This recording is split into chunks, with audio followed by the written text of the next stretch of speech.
Okay, magandang araw po sa inyo mga boss. Tangilig Street, Lawak, Pangasinan Project. Part 7. Ayan o. So nakapaglagay na tayo ng PVC ceiling panel. So dito na lang hindi pa tapos. So pinay-stop ko sila rito sa loob dahil nung umulan, nag-moist dito sa loob ng bahay. Sabi ko, punta muna sila dun sa sa labas at mag-waterproofing.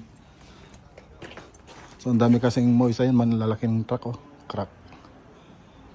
So ano muna natin yan, lalagyan natin ng epoxy NB.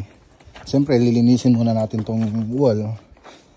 Tapos yung mga crack lalagyan natin ng epoxy NB. Dito naglagay na po tayo. Pagkatapos niyan, magpapahid na po tayo ng waterproofing para dito sa labas, para hindi mag-moist sa loob, para walang daanan yung mga tubig na pupunta dun sa interior ng bahay. So sayang din kasi yung pintura natin sa loob kung may nagmo-moist. So ayan, ayan, inaayos pa po nila. Sunod natin ang gagawin dyan, waterproofing. So andito na silang banda mga boss. Andito na silang banda. So medyo marami na rin yung waterproofing nila. Ay, ano na yun, minasilyan nila ng epoxy NB. Yan. Pero dun sa sa taas nakapagmasilya naman na tayo diyan, kaya lang yun, pinahinto ko sila. Kaya stop muna sila dito sa loob mga boss. Nakagawa na sila ng lamesa nila. Automatic na yung tuwing hapon nila.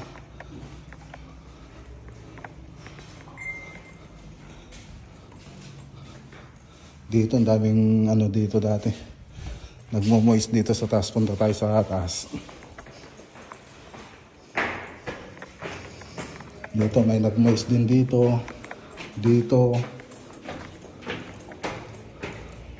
Doon meron din doon. So masilya pa lang to. Meron din dyan lumabas. Pati dito. Lalo na rito. Dito pa rin yung mga bakat niya.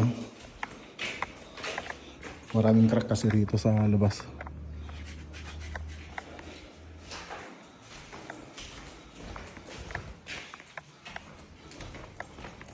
Doon sa baba po konti lang yung mga moist niya. Dito sa taas yung marami. Okay, so yan lang muna yung update dito sa Tangilig Street, Lawak, Pangasinan Project. Magandang araw po sa lahat at God bless.